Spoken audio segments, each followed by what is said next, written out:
Hello, and welcome to Religious Studies 102, World Religions. I'm Professor Waters, and I'll be your instructor for this course. I wanted to take a few minutes to introduce myself, the course, and walk you through the course syllabus a little bit before you get started with the work for this module this week. As I said, I'm Professor Waters. I've been teaching at WKU for 5 years. This is my 6th year, teaching classes at WKU which include Old Testament Hebrew Scriptures, New Testament, and this class, World Religions. My research interests are with biblical studies, primarily Hebrew Bible and ancient Mesopotamian literature. I also research religion and violence and apocalyptic literature, as well as pedagogy and the Bible, particularly, again, the Hebrew Bible. When I'm not in the classroom, I enjoy playing with my pets, Finn, who's a 4-month-old tabby, and Ziva, who's a 5-year-old Sheltie Jack Russell mix. And at some point, you'll probably see them in some of my videos. For the course, we're going to talk about world religions, obviously. That's the topic of the course. And we're going to look at what we usually think of as the 5 major world religions, which are Christianity, Judaism, Islam, Buddhism, and Hinduism. But we're also going to look at indigenous traditions, ancient world religions, and some of the smaller population-wise religions such as Shinto, Confucianism, Taoism, Baha'i faith, and even some new religious movements such as Scientology when we get towards the end of the course. What we want to think about as we approach this course is how do we see religion every day? In what ways do we encounter and how do we approach different religions, whether those that we're familiar with or those that we aren't? So the course is built around that idea, and we're going to focus on the 5 major religions and look at their origins in history and scriptures, as well as how we see those traditions functioning in the 21st century. So in the course, you can look at the course syllabus and find a plain text version on Blackboard, as well as an infographic one, which is a little bit easier to approach. Both have the same material, so you can read either. I'm going to use this one just to walk you through a few important points as you get started this week. You can find the description of the course here, and my email and my office hours, which are Mondays and Wednesdays from 10 to 11 a.m.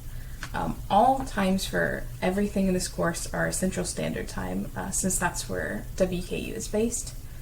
So if you're in Eastern Time, just make sure to plan accordingly. And those office hours will be via Blackboard Collaborate. I'll also be available via email during those hours as well. You can find the learning objectives, which are standard for the World Religions course with whomever you take it with, and what technology you'll need, which is some kind of computer with reliable internet access, and access to Microsoft Word. So if you're using a Chromebook or a MacBook, just make sure that you're able to download Microsoft Word through the university. So you'll want to be able to use that to upload your PDF or your Word documents for assignments. If you don't have access to that, then you can contact the IT department, or you can even upload Pages documents or Google Docs as PDFs to Blackboard. You'll have to have access to Blackboard, which you will do with your university email address, and YouTube, as this is where I post most of the lecture videos. And you also want something to be able to read PDFs, since all of the readings for this course will be online and will be posted for you. You don't need to buy a course book. These are some do's and don'ts when we think about contacting people via email, so you can read through those. Something that I want to make sure that you all do each time is that you include the course number, which is RELS, R-E-L-S, 102 in the subject line. I have my emails auto-sorted, so if you use that in the subject line, I will always see that email in the box for this class, and I check that each morning. So make sure you do that so that I'm able to find your email and respond to you. Again, here's some more guidance when it comes to emails.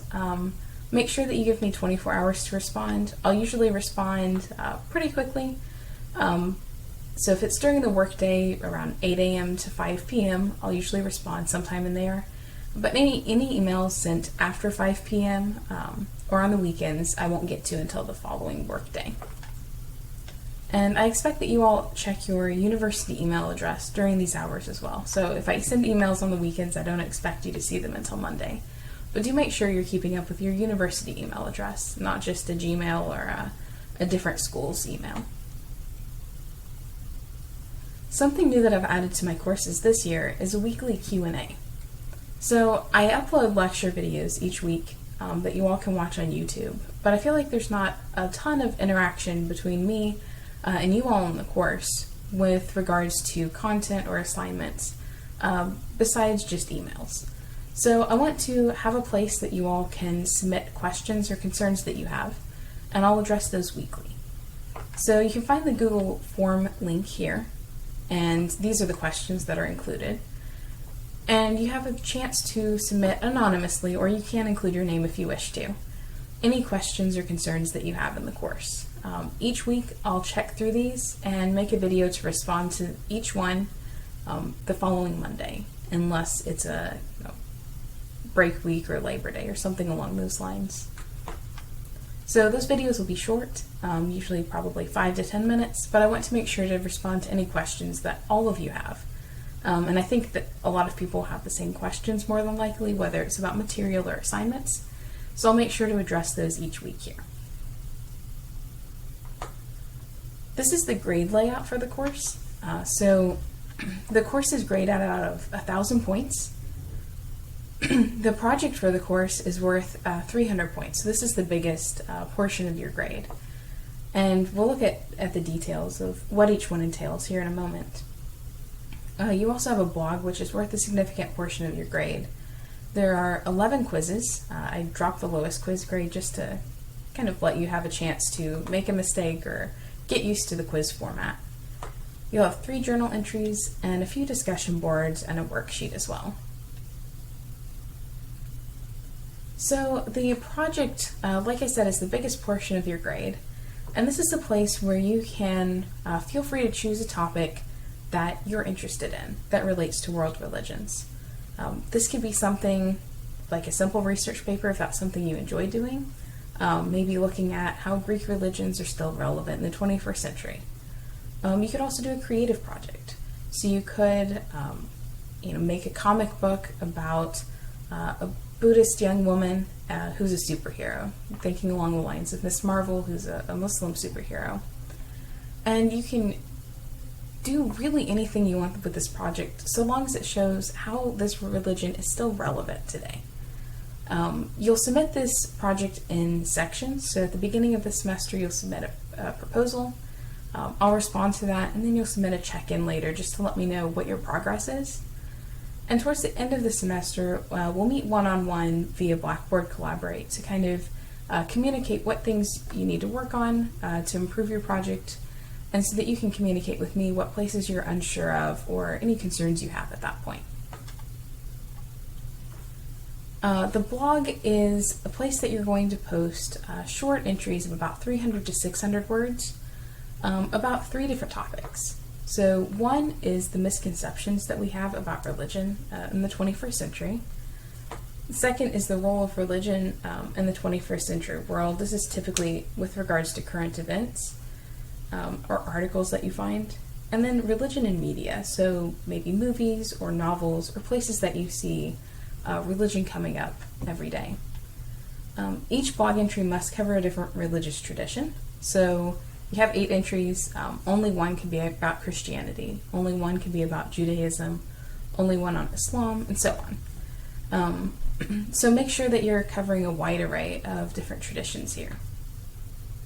You'll also be responding to your peers, and this is just over the course of the semester, not at any particular time. But I want you all to take time to read through these posts, as some of you might post the same things, but some of you might find completely different articles or have different ideas about misconceptions and media that comes up.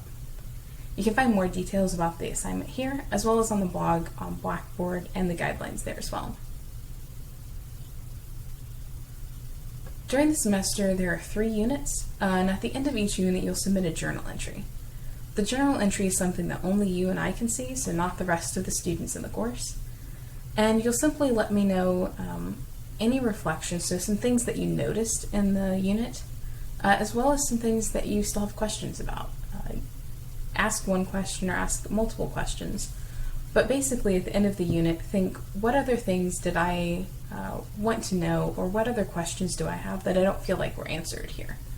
And I'll respond to those individually for you.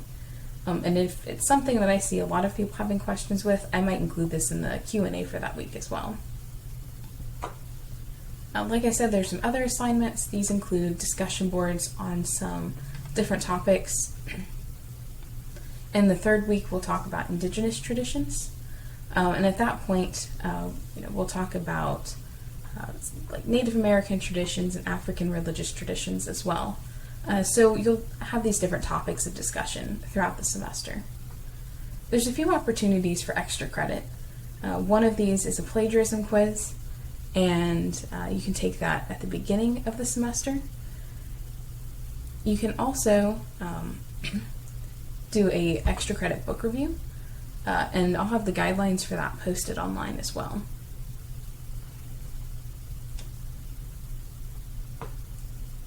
This is a really difficult year, I think, for everybody. And in this case, I think that late work penalties are a bit excessive. So I want to make sure that everybody has a chance to get their work in when they're able to. So for this reason, I'm offering unlimited extensions. So if you are struggling to complete work on time, maybe need a couple extra days, or need to meet with me one-on-one so that you can get your work in, we can do that so that you don't lose points on assignments. So if you can't finish your work, make sure that before it's due, you send me an email to let me know that you won't be able to get it on time, and then we'll communicate back and forth on a new due date so that you're able to keep up with your work rather than kind of putting it off all till the end of the semester. If you don't finish your work on time and don't email me, however, then I don't get that communication, and you can't use extensions on work that's already been past due. After work is a week late, then it will not be accepted anymore, and you won't get as much detailed feedback on late assignments. I usually grade work weekly. Sometimes it takes me 2 weeks to grade something, depending on the size of the project and how many students are submitting. But I'll usually grade it within a week and have your grades updated in Blackboard. So down here is just an example of what your grade center will look like. If there's dashes, that means nothing's been submitted.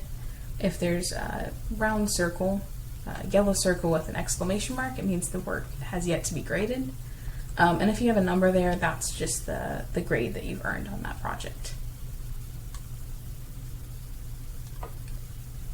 You can read this for yourself, but this is just some classroom etiquette, making sure that we respect one another, and also about non-confessional study of religion. So I think that this is something, when students come to a public university, that might be a struggle for some, is that we want to make sure to approach religion non-confessionally. This means that we are studying it using the tools of academic thought, being able to research and read what we see there, critically think, and kind of keep our own personal belief system out of the picture at that point. So some different ideas on what this would look like, and we'll have a worksheet for this in the second module of the semester, is being able to kind of suspend your own belief system, so whatever religious tradition or ideology you have, being able to think beyond that. So putting aside those ideas just so you can focus on what the text says. These are some different policies that you can read through with regards to plagiarism and academic integrity. So essentially, don't plagiarize, don't cheat, and there is a plagiarism quiz that's optional for you all to take. And whether you decide to take that or not, by the time September 6th has passed, you have confirmed that you know and accept the penalties of what plagiarism will entail, whether it's intentional or unintentional. If you have any disabilities and you need accommodations, please reach out to the Student Accessibility Resource Center, and you'll get a faculty notification letter that you can send to me. And this is the Title IX Discrimination, Harassment, Sexual Misconduct Policy. one of the most important things to know is that I'm a responsible employee of WKU. So anything you share with me under this policy, I have to share with the Title IX coordinator, Andrea Anderson. So it will be confidential between me and her, but I just want to make sure that you have that information as well. These are some various resources that I think will be helpful for you this semester when you're doing any research, or maybe find something really interesting you want to continue looking into. So WKU has a learning center and a writing center and a WKU Center for Literacy. If you need help with the academics, whether it's writing or learning how to study better, things along those lines. You can also use the WKU libraries for resources. And the WKU Counseling Center has online and telephone appointments this semester if you need to reach out to anybody, especially with everything going on right now. If you have an account with a public library, like Warren County Public Libraries here has a huge variety of books and movies as well on Hoopla, you might be able to find those useful, especially working on your blog entries. And Scribd often has some good academic resources for research if you're interested. It's a subscription service, but you can get the first month free if you're looking for some new resources there. This is the calendar, and you can look a lot more closely at this. It's available here, and you can zoom in, as well as on the plain text syllabus as well. These are some important dates for you all to know. I've included in this calendar a fall break. Do note that WKU does not have scheduled breaks, so if for some reason the school system changes the calendar, I might update this or change it, but this should be generally what the calendar looks like for us this year. I will be available via email for fall break since it is not a WKU fall break. But I will not have office hours during this week.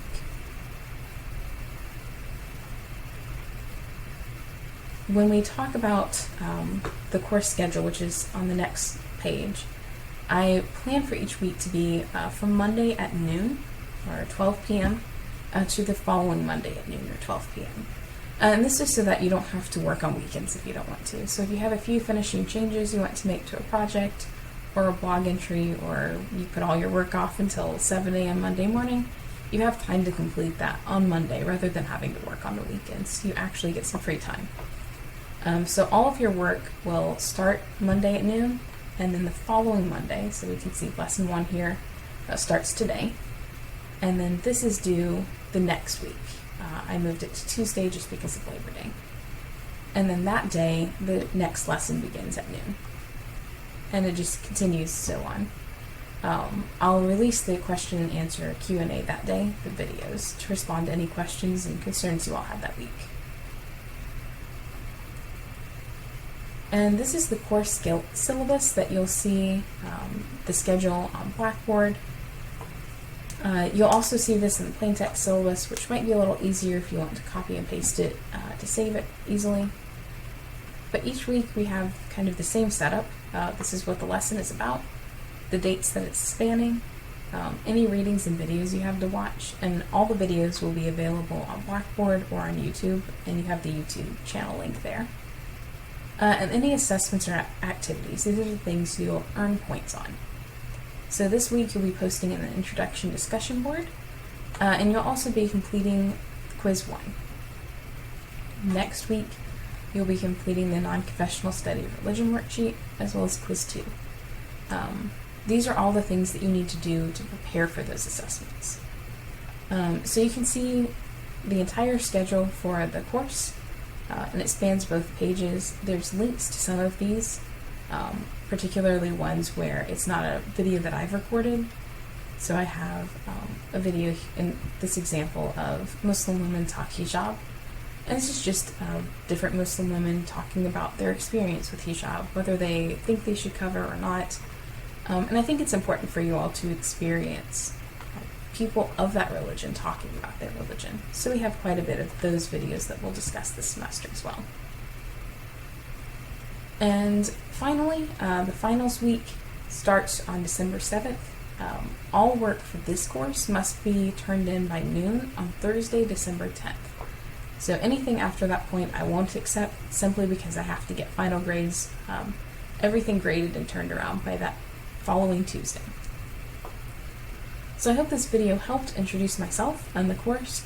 And if you have any questions about the course syllabus, or any content questions or assignment questions at this point, just send me an email, or you can submit a question via that Google form for the weekly Q&A that I'll get to next week. And I really look forward to working with you all, and let me know if there's any way I can help you all.